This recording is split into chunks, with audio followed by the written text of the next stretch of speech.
4:45 en el Gobierno de la Tarde, si es hora del comentario de José Luis Mendoza, cariñosamente Mendo. Gracias. Por cierto que, dicho sea de paso, Susana, que ha compartido con nosotros algunas experiencias de las duras, de las amargas, de las fuertes que hay en un país como el nuestro, donde hacer servicio público pues pasa porque usted le igualen con el peor de los servidores públicos, aunque usted se esfuerce como el mejor. Hay una letra pequeña de esos famosos contratos sociales que a veces no es tan fácil de aceptar y que no todo el mundo está en capacidad de recibir. Lo que consta es que a mí no me gustan los acosos. En Europa se llama scratches, se puso muy de moda hace unos años ir donde funcionarios, sobre todo aquellos que eran más cuestionados, rodear los caminos de su vehículo, saliendo de su casa. En Argentina tenía otro nombre. Roche o Funa. Y de verdad que, primero, no estoy de acuerdo con eso, en ningún sentido. Creo que hay otras formas, muchas otras formas de hacer ver nuestro rechazo a ciertos tipos de política. Y luego no me gusta eso porque como no me gusta, aquí he dicho siempre, me ha tomado algunos debates con los compañeros, que nunca me ha gustado ningún tipo de linchamiento. Creo en que hay formas, hay espacios para hacer denuncias responsables, para hacer reclamos responsables. No solamente votar, que claro, es muy importante, es la forma más importante en la que usted interactúa con la democracia, a la hora sobre todo de rechazar lo que no le gusta y de censurar aquello que no le ha gustado.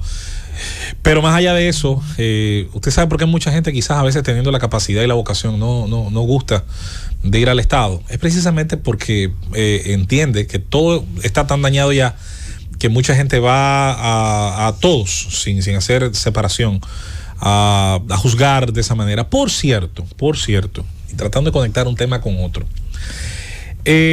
todo el mundo sabe cuál es nuestra postura con respecto al Estado, a su tamaño, a su costo, su precio, la necesidad de una reingeniería que le adapte, a que le haga el dibujo correcto. Siempre hemos dicho que el mejor de los ejemplos es la economía hogareña o la economía de empresas medianas y pequeñas. Asimismo, como un hogar no se puede dar el lujo de alquilar servicios, sobre todo de una gama que no puede pagar, porque va a generar una economía deficitaria. Y la economía deficitaria en el hogar se solventa con deudas de muy alto costo, con deudas que generalmente son, se pide, si no a la banca, se tiene que pedir al prestamista local, el prestamista del barrio, el prestamista que habla, que dice, fulano me debe. Ese préstamo a veces ni siquiera tiene la forma de un prestamista, tiene la forma del fiado del colmado, que es el crédito a veces más cercano que tiene la gente. La economía de los hogares es un ejemplo de ello. Por eso la ama de casa, la madre, tanto en espacios monoparentales como en espacios donde papá y mamá están presentes, tiene tanta importancia, tiene tanto impacto en la administración del hogar. Y apágame ese bombillo, y apágame ese abanico, y no dejes la nevera abierta, y si te vas a beber tal cosa, no bote la mitad.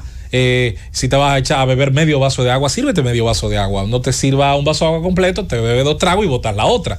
Porque el primer concepto de recurso, para diferenciar lo que es un recurso de lo que no lo es su límite.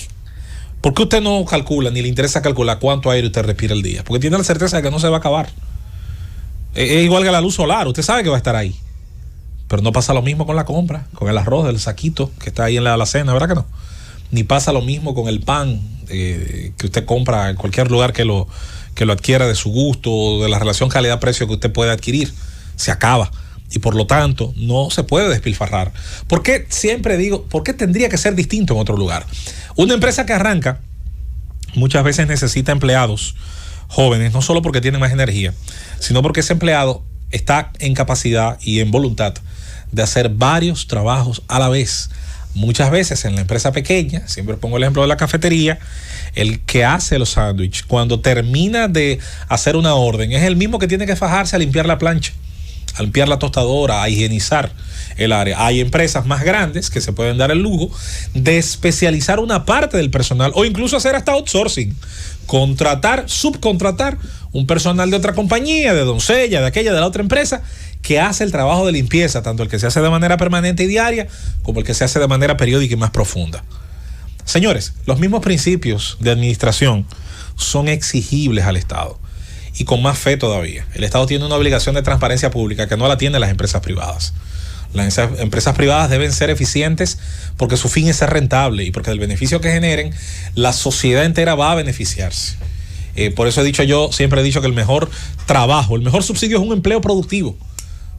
Productivo, insisto, que produzca riqueza, que la genere, no solo que la consuma, para hacer la diferenciación del empleo público. Por eso nunca se debe caer en el engaño de que el día que se tenga que hacer el trabajo de adelgazamiento de las estructuras estatales, no se debe caer en el chantaje de, entonces, ¿qué va a pasar con el desempleo? Se tiene al mismo tiempo que generar las condiciones para que quienes salgan o emprendan o accedan, puedan acceder de acuerdo a su capacidad, porque todo el que van a despedir dice que tiene una capacidad, dice que está formado. Bueno, vamos a demostrarlo, precisamente así, generando las condiciones para que pueda ese sector privado, ese tejido productivo, absorber entonces ese personal que se dice capacitado, que se entiende capacitado y que muchas veces lo es. ¿Por qué negarlo?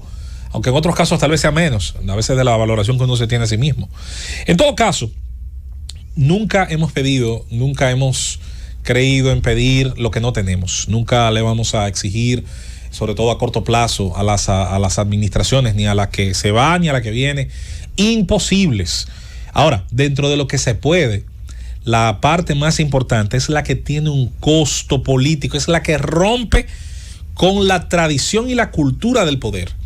Y créanme que ahí está lo difícil, ahí está la parte más dura, sobre todo para quienes han logrado acceder al poder, subidos en la ola de la popularidad de sus ideas, en el impacto de las coyunturas del momento. ¿Cómo romper, por ejemplo, con la idea de que el Estado es un botín? Usted tiene que buscarse muchas veces la enemistad de los famosos buscavotos, de los que hacen a veces un trabajo político que dentro de la coyuntura político-electoral a lo mejor es el más eficiente, y sin embargo esa gente después, por muchísimas razones, son difíciles de integrar a ellos y a todos aquellos que dieron seguridad y que prometieron integrarlos a esas estructuras estatales, muchas de las cuales deben automáticamente revisarse y disminuirse a su mínima expresión porque han cumplido o porque duplican simplemente una de las dependencias del Estado. Es un trabajo difícil, yo sé que tomará años, yo sé que es un proceso que para completarse aquí tendrán que pasar varias generaciones, ni siquiera la mía probablemente le toque verlo, aunque me encantaría que fuera nuestra generación la que tuviera la valentía de profundizar eso. Cuando se habla del despacho de la primera dama, yo sé que mucha gente lo toma siempre por la parte más sensible. Yo he visto a gente beneficiarse de una cosa u otra que a lo mejor una primera dama ponderó. Nosotros no estamos pidiendo que la primera dama deje de ponderar una ayuda. No, lo que estamos diciendo es que la administración de esa ayuda y el filtro que atraviesa esa ayuda, hay instituciones hace muchísimo tiempo que existen para hacerlo. Y tienen por lo tanto que eficientizarse. No lo hacían. Tienen que hacerlo bien. Y hacerlo bien no es poner a 2 personas donde pueda haber una a hacerlo. Sobre todo para fabricar, y dicho sea de paso, esto lo digo más allá de que sé que puede resultar ofensivo a ciertas sensibilidades, y menos para fabricarle popularidad a mucha gente, y menos para fabricarle a mucha gente un tejido de agradecidos, que más adelante se pretende sobre eso tener un voto, tener una popularidad, de gente que luego a lo mejor no tiene otras cosas que mostrar que no sea eso. Es muy fácil, insisto, sobre ese tema irse por la parte más sensible. No, yo me voy por la más lógica. ¿Hay una institución para ello? Esa debe hacerlo, eso es todo. Es así de simple. Y lo mismo vale para la política agrícola del Estado. Donde hay un Ministerio de Agricultura, no hay por qué haber un Instituto Agrario Dominicano. Ni por qué haber una cuestión de la uva, una del café, una del cacao, no. Debería bastarse y sobrarse con una agencia cuyo rol, entre otras cosas, sea estudiar cómo podemos hacer más productivo el trabajo del campo dominicano, cómo podemos devolverlo a los niveles de productividad y eficiencia al menor costo posible, bajando esa estructura de costos, que a veces una gente dice, no, pero la agricultura no tiene impuestos. ¿Y de qué me sirve eso cuando para yo importar maquinaria tengo que pagar 800 cosas? ¿De qué me sirve eso? ¿De qué me sirve decir que, bueno, la actividad agrícola en sí misma no tiene impuestos directos cuando adquirir los químicos que necesito para mantener mi cosecha libre precisamente de plagas y con las capacidades para yo agregarle valor a ese producto? Cuando adquirirlo me cuesta precisamente muchísimo porque hay entonces una cadena de impuestos a lo otro. No me sirve de nada.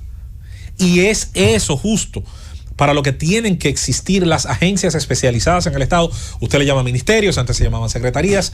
Yo las veo como instituciones que están obligadas a estudiar una política en específico y que tienen que producir, por lo tanto, las propuestas que luego pueden convertirse en política pública a partir de una ley, de un decreto, a partir de un plan, a partir de una serie de medidas. Siempre hemos dicho, ninguna política basta por sí misma, por las intenciones que tenga. Es importante por los resultados que tenga. Si los resultados entonces producen la mayor suma de libertad y riqueza a aquellos que están involucrados en ella, entonces es una política acertada. Si las buenas intenciones no produjeron nada en el camino, multiplicaron la burocracia, pero dejaron todo como estaba, mire, con las buenas intenciones no se come, ni se va al supermercado. Y eso vale para visitas sorpresa, no sorpresa, más sorpresa, menos sorpresa. Y se trata de resultados. La política de los buenos resultados, esa es la que funciona. Esa es la que hizo a países prósperos, aunque hoy se dedican a otra cosa, pero la que hizo trascender a algunas sociedades de tener limitaciones a tener menos, de tener mucha corrupción a no tenerla, de tener sociedades abocadas a pedir ayuda, a sociedades a pedir espacio para el trabajo y para el ingenio y la creatividad que todos tenemos en nuestro potencial humano. Lo importante es tener el espacio para desarrollarlo.